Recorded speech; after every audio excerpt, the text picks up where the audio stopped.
Hello and welcome to the No Balls Podcast. I'm your host Patrick McDonald with me co-host Sheldon Kaufman. Today we start the final team of the NBA preseason show where we give every team their own episode where we talk about their 24 off season and we preview their 25 season. Today we have the Sacramento Kings. One note I do want to make following this episode, we do have the entire Western Conference predictions.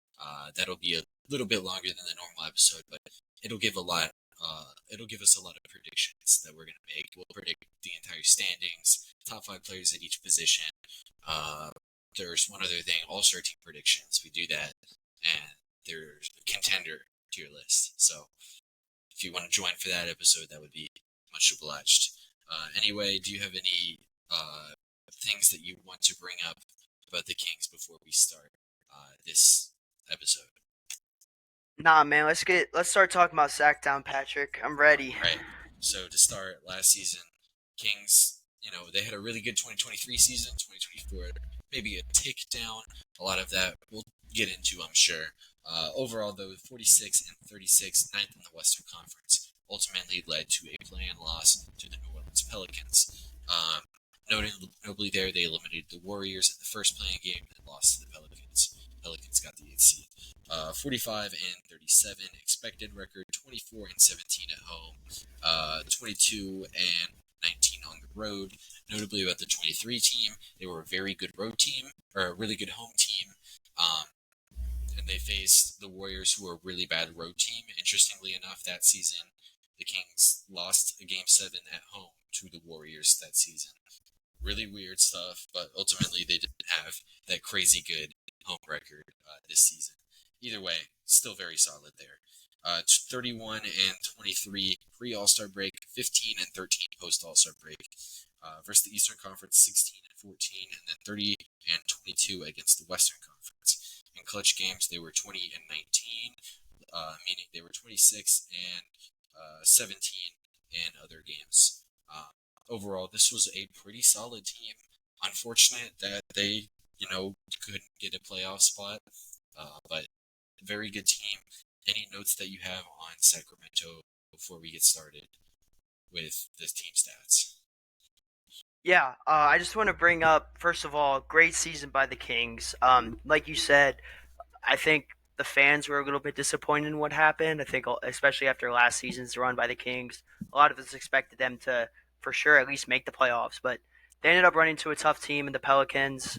Couldn't get it done. One thing I do want to bring up real quick before we move on is the injury to Kevin Huerter that happened. It happened down the stretch. They actually went 6-8 in the last 14 games that he was injured. So I mean that, and he was a he was a starter for them. He's been a part of their offense for a while. He averaged 10 points per game last year. Even though the 3-point numbers were a little bit down, he still shot 36%. And we all know that Kevin Huerter can be an elite shooter. Teams were guarding him like that. And then you ended up losing him. You didn't get a lot of production from him to start with, and then you just missed it even more when he wasn't there. Ended up having to go to Keon Ellis, who did a really great job filling in the role, but he just doesn't have the same. He doesn't bring the same just kind of like threat that Huerter does, Now that's not saying that if they had him, they would have, did all this. But I do think it's a fact that people should look at, that Huerter ended up missing down the stretch. Yeah, especially for this team. A couple years or 2 years ago, they were a really offensive heavy team.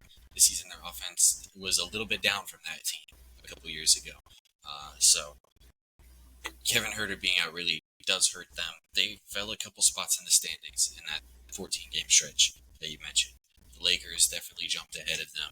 I think Dallas jumped ahead of them, and there's definitely another team that jumped ahead of them that I cannot think of right now. Maybe Phoenix. No, they didn't. Either way, regardless, it was a big loss for Huerter. One thing I do want to point out: Domantas Sabonis, 82 games played. Doesn't sound crazy because we don't applaud every player that plays 82 games, but when a this is a top 30 player in the league, and that might be a little, maybe I'm being a little. Say it, Pat. Say it with your maybe chest. maybe I'm underselling it there a little bit, but when guys this good play that many games, we need to celebrate that because we definitely trash them when they don't play that many games. Uh, Either way, moving forward, overall 1.8 net 1.8 net rating last season, 18th in the NBA. If you break it down offensively, 116.2, which was 13th in the NBA, and then 114.4 defensive rating, which was 14th. So typically, you want to be top 10 in each. They were a little bit shy of top 10 in each. Um, I want to ask this: did you think that their offense and their defense were going to be in line with each other? No, not really. They're because they were both ranked the same, right? You said 14th. 13th offense, 14th defense. Yeah, uh, that's interesting. Yeah, I knew their offense was a little bit down, but I didn't know their defense took a step forward from where it was a year ago. I believe it yeah. was a little bit. It was closer to like 20th a season ago. This season it was a little bit better. Talking about their offense, they were 15th in transition offense. Dead average, it's fine. Not going to kill you, not going to be a big part of your team. 13th in pick and roll ball handler efficiency, 28th frequency, 59th percentile. So here, their efficiency is pretty solid, and they're not running these plays a ton. Typically, these pick and roll ball handler plays aren't your most efficient. So, they were decent efficiency wise, and they didn't run a ton of them. That's not bad results necessarily. So solid stuff here. They were sixth in roll efficiency, 28th frequency, 83rd percentile. So again, their efficiency is really good here. They're not running a ton of them. Typically, you do want to have more of these roll attempts. They're the more efficient shots in basketball, but either way, this is still a solid unit here with rolls. A lot of that is obviously Sabonis, who we talked about it pre-episode, he might be 6'9", but I've also seen him at 7'1". I'm not sure how tall he is. I got him listed 6'11". 6'10". Okay. I found him at 6'10". So So I've seen so many different Sabonis heights, and I don't know why it is that it changes all the time, but his height seems to change more than anybody else in the league. Where were we? Post efficiency. 24th in post efficiency, 28th frequency, 21st percentile. They were very good with post ups. I think the Warriors kind of showed a hand to stopping their offense a little bit. That like Sabonis won't shoot the 18-footer. A lot of that has to do with him knowing that he's not super great at them, and they can generate better shots. But teams just kind of dared him to shoot them a little bit more this season than they did a year ago. I would think that will normalize a little bit this season, because they were really wanting him to shoot jump shots on these post ups a lot more than they should have. A couple Harrison Barnes and Keegan Murray post ups. Some of those you could probably cut out of their offense, but other than that, it was a lot of Sabonis stuff. And most of the time, they're posting up to set up some of their other stuff with their offense. It's like in the NFL when teams don't have an efficient run game, but they're running the ball to set up explosive play action plays. Example, the 2023 Texans, for any NFL fans. Now, isolation offense, they were 18th efficiency, 25th frequency, 41st percentile. So, here they don't have a ton of good isolation players. Even Sabonis' isolations are post ups, so they're not going to get counted as post ups. And then a lot of their other guys just aren't running a ton of these. So, if you've been following along with the frequency stuff here, you've realized that they are 28th, 28th, 28th, and 25th. So, you would be very confused where most of their possessions are going. They are the first highest frequency team in handoffs with 10%, which the next highest team is 6%. So who is it? Is it 76ers? No, Or you don't know? it's the New York Knicks. So Okay. Yeah, that It makes sense. goes Kings, Knicks, Nuggets. A lot of that makes sense. Um, you had mentioned before this that the Kings are like very similar to the Nuggets and the way they function, which is very true. Uh, we just had to take a quick break because the Randall Towns trade just happened. Crazy. Fortunately for us, both of those episodes are already up. Um, yeah, it happens from time to time where stuff will happen and the episode's already up, so we're kind of cooked. Either way, finishing up with the Kings offense, 15th in offensive rebounding, 16th in three-point percentage, 3rd in three-point attempts, 12th in pull-up three-point attempts. So, yeah, they're getting average amount of possessions back on offense, 3rd most three-point attempts. Their percentages are okay, right?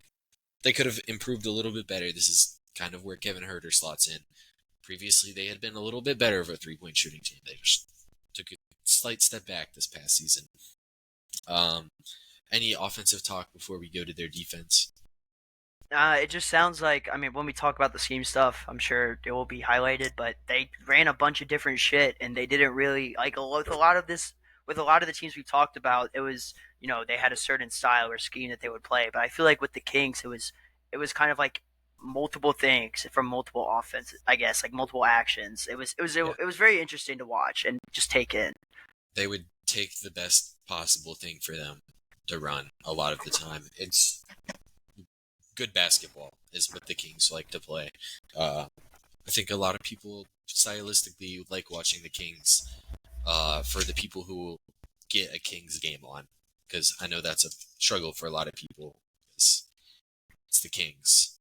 They've generally been a little bit irrelevant, and they play at 10 o'clock at night every day. So it's really hard for people to watch Kings games, but trust me, they're fun to watch when you watch them play. Throw it on right Defensively, before you go to bed or something. yeah, it won't put you to sleep unless they're killing the Trailblazers. Come on. Either way, um, defensively, like we said, they were 14th ranked, just about average. Either way, this is a little bit better than we expected out of Sacramento, based on how they've been the past couple seasons. 21st in transition defense, so that's a little bit lacking. They like to play a little bit slower in the half court on offense. They are generally a little bit slower as a team, besides De'Aaron Fox, who's one of the faster guys in the league. They're a little more methodical in the half court, and it leads to them being a little bit slower of a team. Either way, they were solid. They weren't too bad of a transition defense, like the Los Angeles Clippers were in the past episode. It's very hard to be a good team with a horrible transition defense. In the half court, 21st or 24th in pick and roll ball handler defense, 21st percentile, 20th frequency. So teams aren't running too many of these against them, and they're doing pretty well running them. It's not a good unit here. Um, they generally struggled here. Um, 14th and roll defense, 9th frequency, 55th percentile. Here, pretty solid. They're preventing points at a solid rate. They're not preventing attempts very often, but either way, when teams do take attempts, they are at least average at preventing makes in this situation. Good stuff. Post defense, they were ranked 18th, 45th percentile, 13th frequency. This is fine, right? It's not going to anchor an elite defense, and it's not going to drown you to where you have to score 130 points a game. Perfectly fine, right? They have some strong guys. Sabonis playing the post. You don't really want to go out that guy. Like we said earlier, he might be 6'9", but he might also be 7'1". We're not sure. 7th in isolation defense, 6th highest frequency, 79th percentile. This is where they really made their money here, along with their first defensive rebounding. They were the best team with securing defensive rebounds. It stopped them from giving up a bunch of second chance points. That's actually really big, and that single-handedly carried them to having an average defense, along with them forcing you into a lot of isolations, which they defended pretty solidly. So those were the backbones of their defense that ended up being pretty solid. Any defensive scheme talk, offensive scheme talk, I'll give you the floor here for a second. Yeah, first I just want to say that the defensive stuff, defense rebounding stuff, all thanks to Sabonis, pretty much. I mean, he led the NBA in rebounding. I'm sure he's done it before. He had 13.7 last year. Just really good stuff from Sabonis. Some interesting things I saw about the Kings defense is like Sabonis would play multiple coverages against screens throughout a game. Sometimes he would blitz, sometimes he would drop, sometimes he would straight switch. Another thing that me and you kind of talked about before the pod was it was interesting that how in some situations, namely the Pelicans game, Harrison Barnes would be on uh, their center, the shooting center, the more mobile center, and then Sabonis would kind of go on like the stronger, more built guy. For example, Sabonis guarded Zion in the playoff, or they played what he would guard In Zion the whenever play, they played each other not in the in the play-in, play, because and Zion was even hurt, but yeah, in well, general. in the regular season, yeah, I watched the regular season game, and then that's what happened. They would play Barnes on the big man, which I thought was pretty interesting because Barnes at his age not really known for his defense, and he's I don't know how tall he is off the top of my head, but it was interesting to see him guard a 7-1 Valanciunas. Yeah, And for sure. yeah, that's just some things Um, that I found interesting. yeah, I agree. The switching up of coverages, a lot of that's pretty similar to what they do on offense, like we said earlier.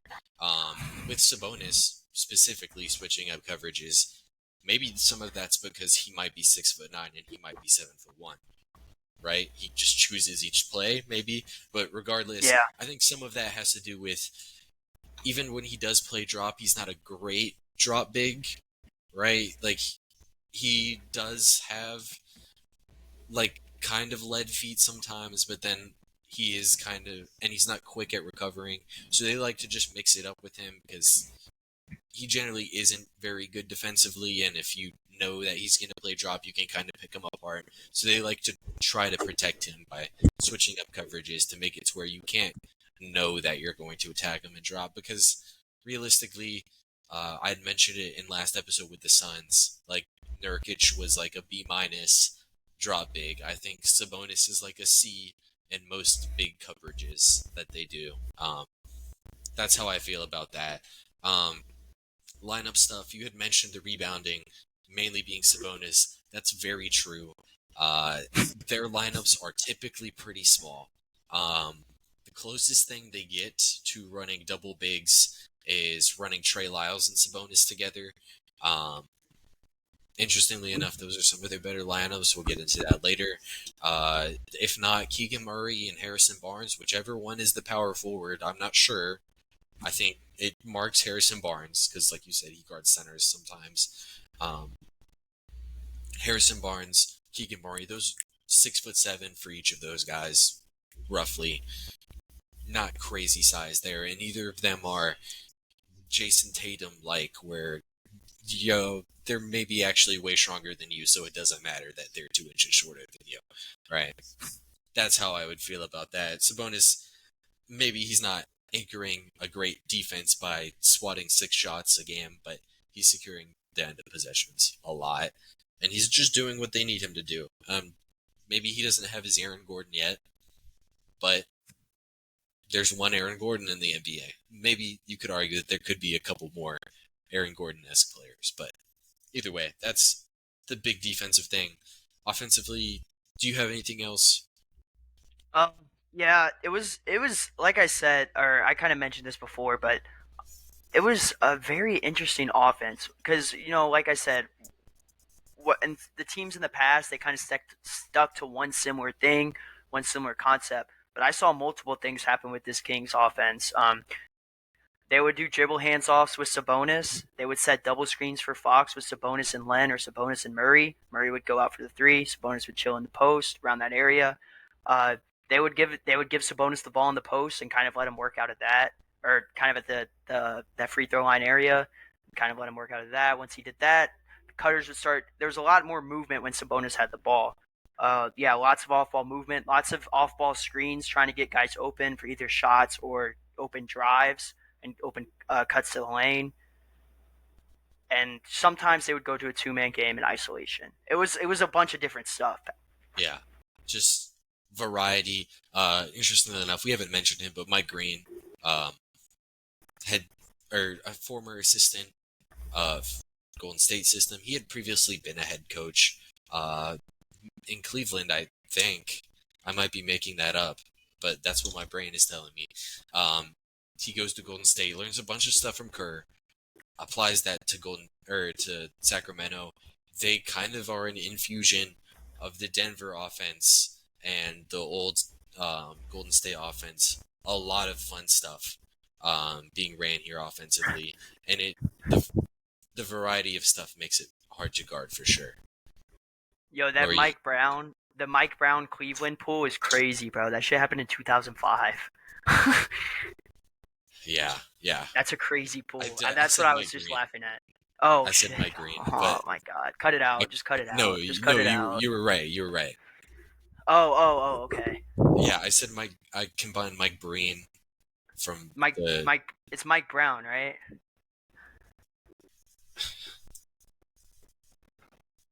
I think so. Right. It's 11 o'clock at night for the viewers, so we're a little bit like. I think it's Mike Brown. Yeah, it's Mike Brown. Okay. Okay. Yeah. Okay. So that was a crazy pool, Patrick. That's what I was trying to say. That was a crazy pool. Okay, I'm gonna edit it out because Okay.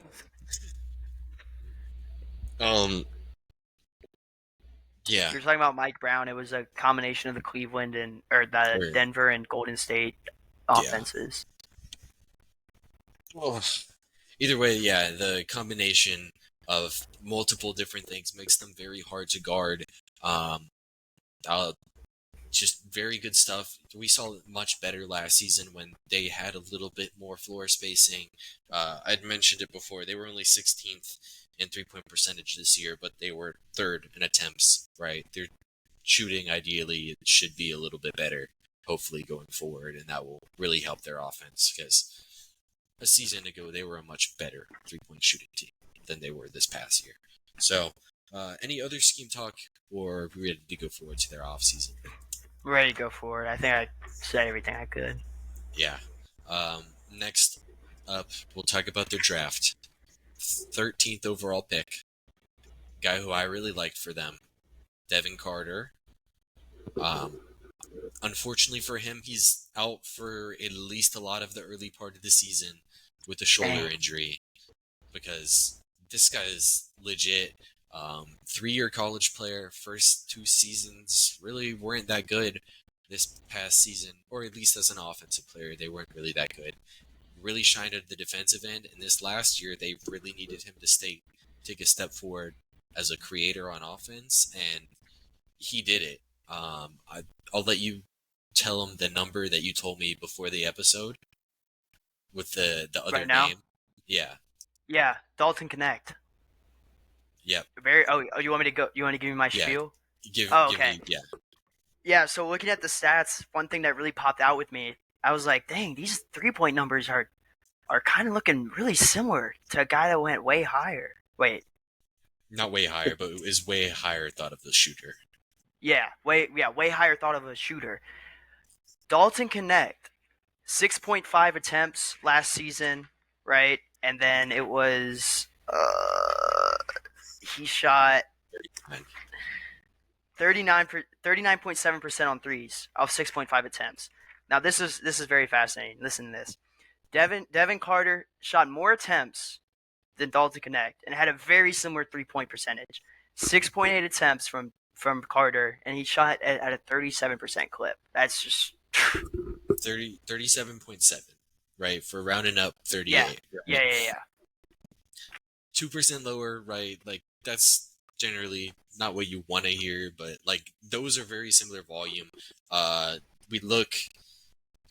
could be very easy to write Devin Carter off because his career 34% from 3 in college, but this past season his attempts jumped by 3.5, right?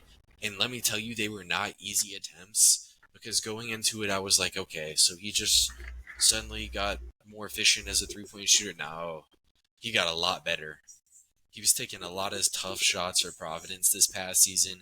They asked him to do so much offensively, and it didn't impact his defense, right? His defense still looked like he was engaged on ball all the time. Um, Basically, what I'm trying to say is I really like Devin Carter as a shooter going forward. From the free throw line, he shot 75% this past season. On 5 attempts a game. So that's a solid volume. You would typically like to see that free throw percentage be a little bit higher to project him to be a great shooter. But, I mean, this 3-point shooting season that he just put up is like a very strong indicator of potential shooting going forward. Yeah. Yeah. Yeah, the one thing I am a little bit worried about with the shooting is that he will go back to that decreased volume, and that maybe those not so good numbers will come back again. But I mean, I don't really. That's like a. I really don't think that's going to happen. I think his game will transition well to the from the 3-point line. Um, yeah.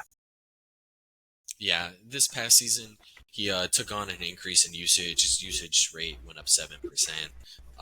His assist rate went up 7%. His turnover rate also went up only 3%, but he ended up at 23% assist to 14% turnover, which isn't great numbers. And he definitely isn't a natural point guard. He's definitely more of an off-ball guard. He had to do a lot more on Providence, like I said earlier, than he probably should have. If you scale that down a little bit, he's a fine passer, is what I would describe him as. Nothing super great. Again, some of those turnovers are probably on ball. Scoring turnovers, it happens, obviously.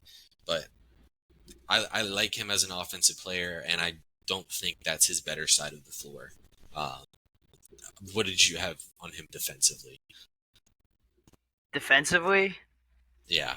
oh, well, he had 1.8 steals and 1.8 blocks, which is really nice. Another thing I forgot to mention, kind of, he had the highest max vert and highest standing vert at Combine. the combine. Yeah, he tied with Max or Reed Shepard with the At 40 max vert. So something. 42 inches. Yeah. So I mean, I think that's very interesting. But yeah, like you said, he's a really good defender. Obviously, the numbers show it. He can steal the ball. He can also block. That 42-inch vertical definitely helps. There's a lot to like about Devin Carter. He's going to fit in well to this offense. I'm excited to see what he can do, man. Hopefully, he gets a pretty good role with them. Yeah, and like he plays so hard out there. He's really fun to watch. Per game, he averaged almost 9 rebounds this past season. Like, and like, I don't generally like to mention rebounds per game, but this guy was, he was playing point guard for them sometimes last year. Like, it was kind of crazy. Just a really hard defender. You had mentioned the steal and block numbers. Like, he's not just a guy who accumulates blocks and steals. Like, he's a tenacious on-ball defender. I believe he measured at 6'3", 6'4". Yep, 193, 6'8" wingspan. Yeah. Really good player. I like Devin Carter. He was a lottery talent for me. Maybe a top 10 type guy for me this past draft. So, any more Devin Carter notes? That was it for their drafts, right? Yep. Okay. Going forward to the rest of their offseason, to start, we'll go with the additions. Isaiah Crawford, UDFA. We'll see what that ends up being. Boogie Ellis, UDFA. Isaac Jones, UDFA. A lot of these guys are probably G League time. Primarily G League time. Either way, Terry Taylor, probably a similar thing. Orlando Robinson, semi-interesting player. He played a little bit for Miami, I believe. Yeah. Jordan McLaughlin, you had mentioned pre-show. Really liked him. We pointed him out in the Timberwolves episode. He was pretty solid. Him and Monte Morris were some, notable losses for them, but we thought they did a good job to replace him. Either way, McLaughlin, very solid backup point guard. It should hopefully be good when they call on him next season. Jalen McDaniels, they got from Toronto. Previously had been a decent two-way player for Philly and Charlotte. He had been pretty solid, similar to his brother, except he's definitely a worse defensive player. DeMar DeRozan, the big one. Sign and trade from Chicago. Sacramento did not have cap space, but they ended up moving Harrison Barnes over to San Antonio to get this done. The final terms for DeRozan, he was one of the last guys available in free agency. 74 million over 3 seasons, which is roughly 16% of the salary cap per season. Pretty solid stuff to get him onto this deal because, I mean, realistically, he should have been paid a little bit more than this, 16% for DeRozan. So, DeMar DeRozan, I'm sure you have something to say. DeMar, I'll let you get the floor here. Yeah, I think I actually texted you this right when I texted you about this right when it happened. DeMar is really 24 points per game last year. He shot 33% from the 3-point line, 1.1 steals. He's really good at scoring inside the arc, right? 3-point shooting. He doesn't really like the 3-point ball that much. We saw that a lot with how he operated on the Bulls last year. Maybe that's just kind of how the Bulls were. But he's a good playmaker as well. 5.3 assists. I mean, this is a guy that's way better than Barnes, way better than Harrison Barnes. No, miles ahead of Harrison Barnes. This is a great fit. I think that the Kings did what they had to do. They went out and got a third star to compete in this Western Conference where you've kind of shown that you kind of need a third scoring option. I really like the DeMar DeRozan trade. It's going to be nice to see him maybe playing some playoff basketball on a real team, not the Chicago Bulls. Not saying the Chicago Bulls aren't a real team, but whenever his teams were in the playoffs, it was DeMar DeRozan or bust, pretty much. So yeah, I'm excited, and like I kind of have said before a lot, it's fun to watch these guys that had to be superstars on shitty teams come to good teams, and they get to take a lesser role. And I think it's really good for him. Yeah. DeMar and De'Aaron Fox, I believe, are the 2 reigning Clutch Player of the Year winners. That's fun stuff. Another notable thing about DeMar, he had more money elsewhere, right? He could have gone back to Chicago for a good bit more money. He could have gone to other places. He could have even gone to Utah. That could have been an interesting winning, maybe, situation over there. He could have gone there. He could have gone to Detroit, got more money. Overall, he chose to take the max that he could get from Sacramento. You gotta applaud winning, and I'm not good with California geography. It's closer to home than the Chicago, so. Hey, I forgot what I was gonna say. Go ahead, go on. I don't know. Yeah, so that's DeMar DeRozan. Anything else on any of their additions? Not really. The additions, I think the only really big one to me was the DeMar DeRozan one. Jordan McLaughlin is a little bit interesting just because, got a good third guard. Second, actually, he's kind of their backup. He might be their backup point guard. Depends on how you look at it, depth chart wise. But yeah, solid, good signing.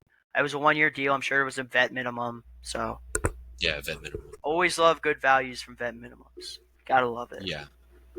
Re-signed stuff. They re-signed Alex Len on a vet minimum. Wizards legend Alex Len. Depth center is, the most that you could call Alex Len. Either way, though, that's not to trash talk the signing. Like, it is a solid signing to make. And then the big one, extension-wise for them, Malik Monk, they re-signed. I think this was before the free agency period, and a lot of teams were kind of, not teams, but a lot of people who know the league pretty well were kind of surprised that he took it, because he signed for $78 million over 4 seasons, basically 12% of the salary cap. He has a player option on the last season there. Put this into context of the KCP deal. Monk is making 17. Well, he's making just under 20 million per season. KCP made 23 with just one less season. Monk could have gotten a significantly bigger deal if he went to free agency. Yeah. But he decided to come here to Sacramento. It's happened twice with him and DeMar. Clearly, guys want to be here. I'm not sure what has happened. It's the winning, right? It's the winning. I think the winning and the coach for sure. Coach for sure. People like Mike Brown for sure. Good. He seems like one of the guys that players really want to play for. Yeah. He changed that whole organization around from a laughingstock to a competent team. Yeah. I want to go ahead and just to put this into perspective. A couple of days ago, from a while ago, GM Vlade Divac reflected on the choice to select Marvin Bagley over Luka Doncic, and he said he would have still done it. Hey, Vlade Divac, man, decent big man. Not so good general manager. He's like Michael Jordan, bro. Just the only way that he's like Michael Jordan is because they both suck at being a general manager. Yeah, losses. Bro, he messed up the Wizards and the Hornets. Ah, my fault. Go ahead. This is depth charts. Overall, though, that we can admit that is a maybe not correct assessment. Losses. We had mentioned Harrison Barnes. They lost Harrison Barnes. They got DeRozan for it. They're not stressing over that. Chris Duarte, he had gotten played out of minutes here. Not too big of a loss. Kessler Edwards, he's okay. He gave him some backup wings minutes. Whatever. Jordan Ford really just filled out the roster for them last year. Not a big loss. JaVale McGee, again, third big. Not a big loss. I didn't even know he was on the Kings.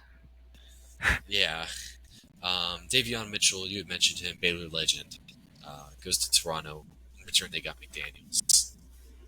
I think it's fine. Davion, once Keon Ellis really evolved, they kind of moved away from Davion Mitchell.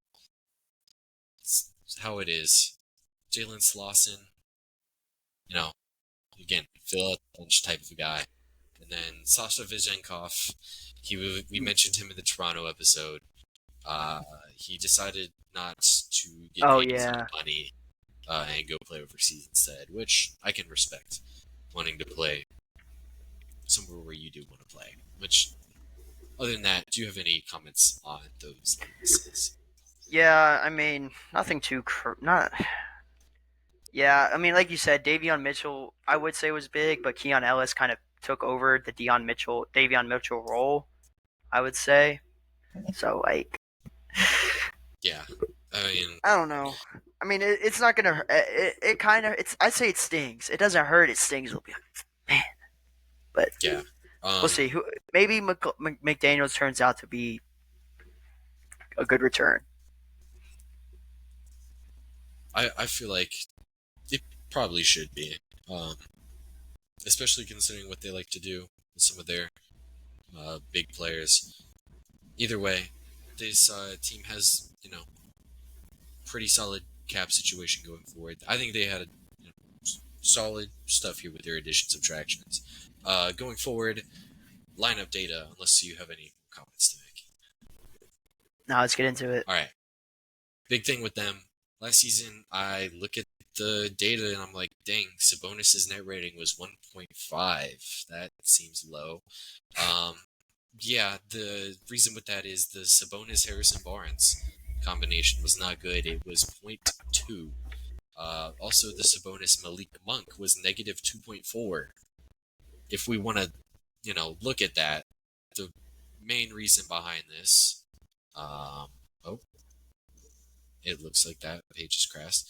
Harrison Barnes and Malik Monk together were negative 12.5. That is horrible.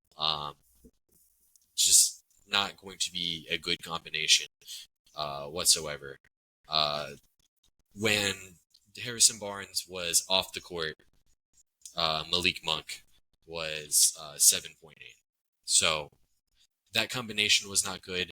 A lot of it has to do with Harrison Barnes and Malik Monk not being good defensively, specifically Barnes not being big, and Malik Monk not being a perimeter defender. Yeah, that's the key difference. You combine, if you want to look at it with Sabonis and Trey Lyles with Malik Monk instead, because Trey Lyles was their other guy who they played at the 4 next to Sabonis. Sometimes played small ball 5. Trey Lyles, Malik Monk, and Sabonis were 9.3, while Sabonis, Malik Monk, and Harrison Barnes. There we go. Thoughts are processing slower at these late hours. Yeah. Harrison Barnes, Sabonis, and Malik Monk were basically negative 12, while Trey Lyles was plus 9.3. It's a combination of being small next to Sabonis with Harrison Barnes while also still being small at the guard position. Yeah, because Monk and Fox is still kind of small at the guard position. Monk and Mitchell is small, even though Mitchell's was a solid defensive player, right? It's a little bit small. He's still like 6'3". Yeah. Small lineups, plus with not having good rim protection, it's not going to end very well, right? Either way, if they chose one or the other, it was generally pretty solid. Trey Lyles instead works pretty fine. That's the only real lineup data note that I made. Other than that, they seem pretty normal. They're good players. Appeared good in lineup data numbers. Harrison Barnes appeared bad in lineup data numbers. Even though, like we mentioned him in San Antonio, we don't think he's a horrible player, but I think he's over the hill a little. He may have been asked to do a little bit too much, I think. Yeah. At this point in his career, like starting, playing against fucking Jonas Valanciunas, like trying to guard a fucking 7'1" center that's big as fuck. I'd be pissed off, bruh. I'd be like, that's why he went to San Antonio, so he can just chill out. Yeah, they needed a bigger 4 to do that, which is why it worked with Trey Lyles. Anyway, and I can see why they thought that was the move, because it would keep the floor spaced, but it also stayed spaced with Trey Lyles. So, regardless, going forward, that's the only lineup data notes I have to make. We'll now shift forward to lineups. What do we think their starting lineup is going to be next season? All right. I got De'Aaron Fox, Kevin Huerter, DeMar DeRozan, Keegan Murray, and Domantas Sabonis. Okay. I think I generally will go agree. I think one of the more debated starting lineup spots, again, among people who really follow the NBA, is the Kings shooting guard spot between Ellis, Herter, like Malik and Malik, right? I don't think Malik's the guy to go there. I think it's really between Herter and Ellis, and I think it's Keon Ellis, just because if so, their lineup is so offensively slanted. With DeMar, Keegan, Sabonis, Fox, and Herter, I think they kind of want. I feel like they will go Keegan Ellis, Keon Ellis to start. Yeah. But I wouldn't be mad at that. And in some lineups, I do think it's fine to have even no point guard lineups. It's probably fine to have Herter out there. But they have De'Aaron Fox. They're not going to run a ton of non-point guard lineups. Backup players to start at the center position. they sometimes have liked to go small ball in the past. They moved off of McGee.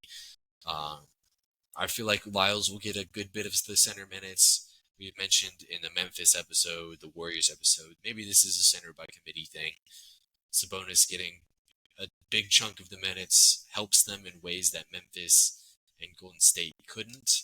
I think Trey Lyles will maybe get half of the remaining center minutes, and then Len will probably get some. And then Lyles will play a lot at the floor for them next to Sabonis. What did you have with backup center? I mean, I like backup center to be Alex Len. I kind of like Lyles more at the 4, but I mean, if you're going to put Lyles at the center, then yeah, put him in front of Len. But I would generally go Alex Len after. I think that's what they kind of tended to do, but they would go Alex Len off the bench. So yeah. Yeah. I think Alex Len's next.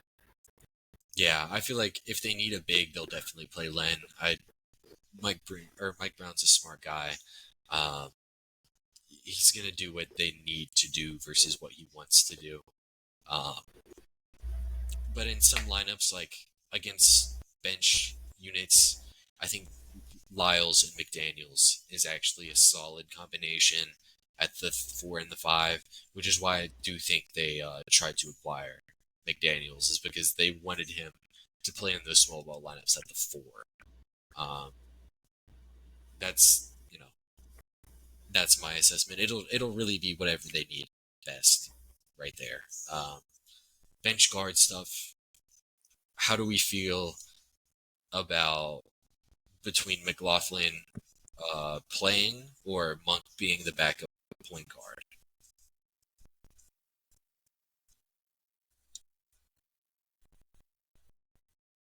I'll go Monk. I would go Monk over McLaughlin if you're going point guard. I don't know how. Definitely Malik Monk. Yeah. Oh yeah, Definitely because Malik Monk had 5 assists too last year, so he can spread the rock he can play make as well. Yeah. So yeah. Sneakily was a good passer last season. It previously hadn't been a part of his game.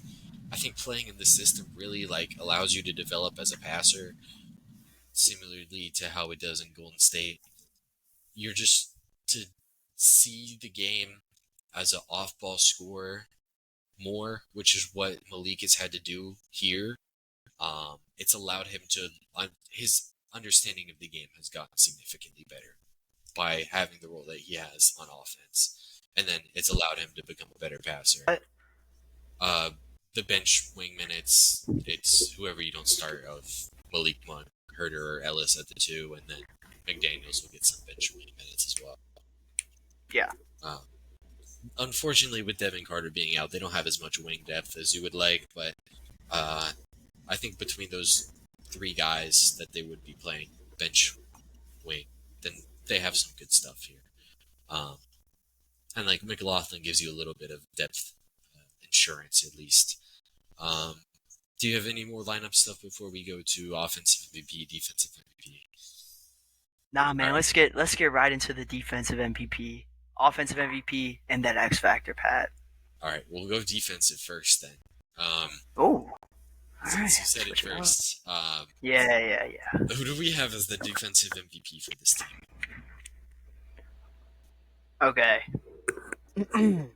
I'm gonna go with the swiper. Okay. De'Aaron Fox. I like I mean, he's a good on-ball defender, and he has the steals to go back it. Yeah, I'll go De'Aaron Fox. Why not? Yeah, I like it. I'm gonna go Keegan Murray. He's kind of a sneaky, awesome defender. I feel like they are going to put him on the best matchup no matter what next season. Unless it's Nikola Jokic, but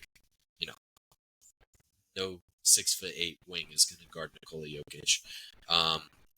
Last season, the defensive results weren't super great, like we said, but they were at least solid.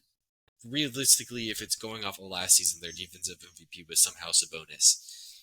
Even though the consensus isn't that he's a great defender, He secured so many rebounds and so many possessions, that type of thing. But I do think that this season, considering that they might, they might start Malik Monk, right? Like, they might do it. I feel like Keegan Murray kind of has to be their guy because he's going to take a lot of tough matchups. He might give you a lot of help defense as well. I'm not sure where I rank on this team defensively. We'll see in the next episode. Offensive MVP for them. Yeah. Oh, I like Sabonis. I like Domantas Sabonis. I kind of feel like they kind of run the offense around through him, but not. It's weird, right? Because we talked about how they run multiple different things. I think it's Sabonis. He's not going to give you the points per game, but he's going to give you the good passing, and he's going to give you good. I mean, shit. He's still going to give you the points per game. 20 points per game last season, and he had 8 assists. So I mean, I'm thinking of this as more an all around offensive MVP, not just pure scoring. Even though I guess that's what we look for, but sometimes we don't. I don't know. But yeah, I don't even know what I'm saying. But that is why I think Domantas Sabonis is the offensive player of the year because he kind of runs the show there in a sense.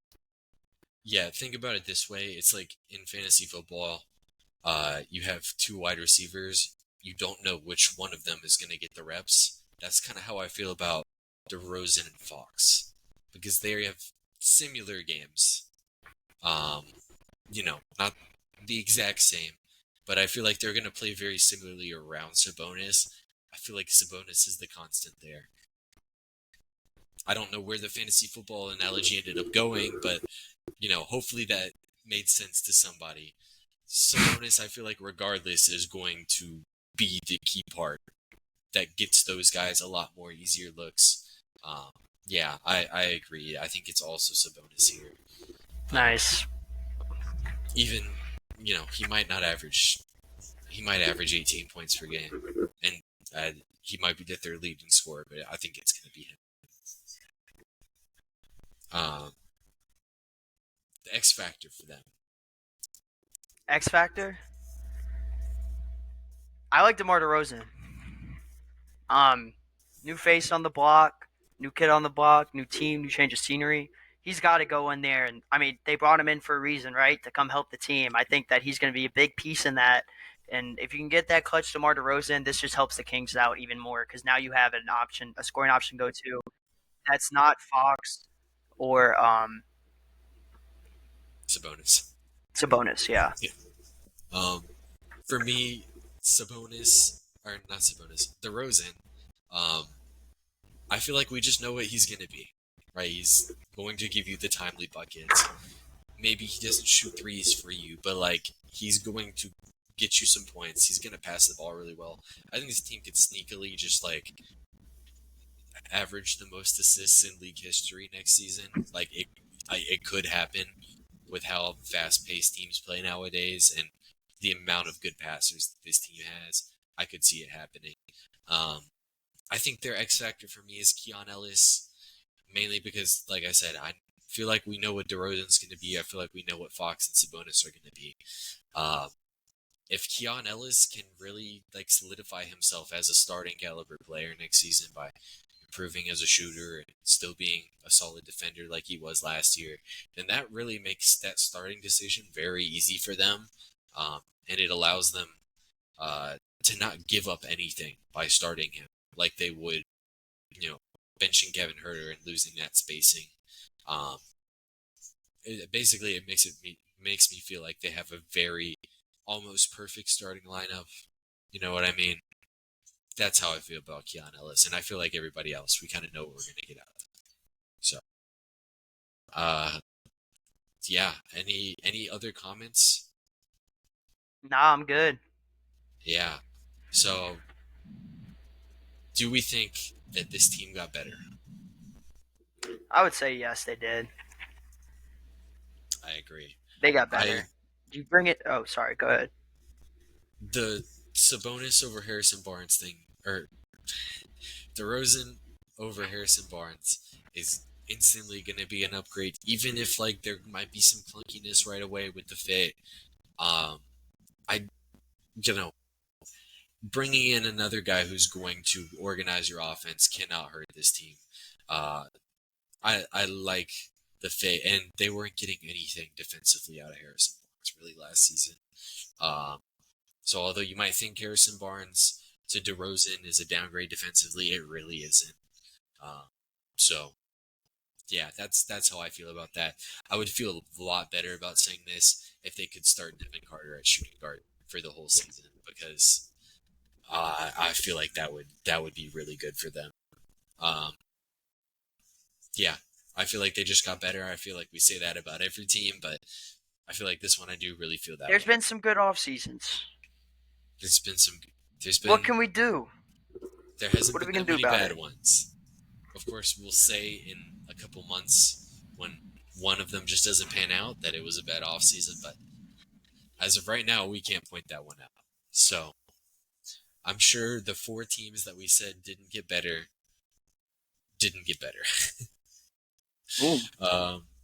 Yeah. Do you have any more closing comments before we finish this one up? Man, last season prediction of the season. Yeah, Latest time we've ever done it. dude, we're feeling it too. There's a lot of stuff going on, but man, I'm happy it's over. Or not happy it's over, but I'm glad that we were able to, put out the content. It was a nice little ride. I'm excited for what we got coming next. Yeah. Last 2 episodes, by the way, have been recorded on the same day in 2 different locations, like an hour apart from each other for me. There's a hurricane that somehow is affecting me more than Sheldon, even though he lives in Florida. Absurd stuff going on. Either way, next episode will be the entire Western Conference predictions. We will see y'all then. That'll do it.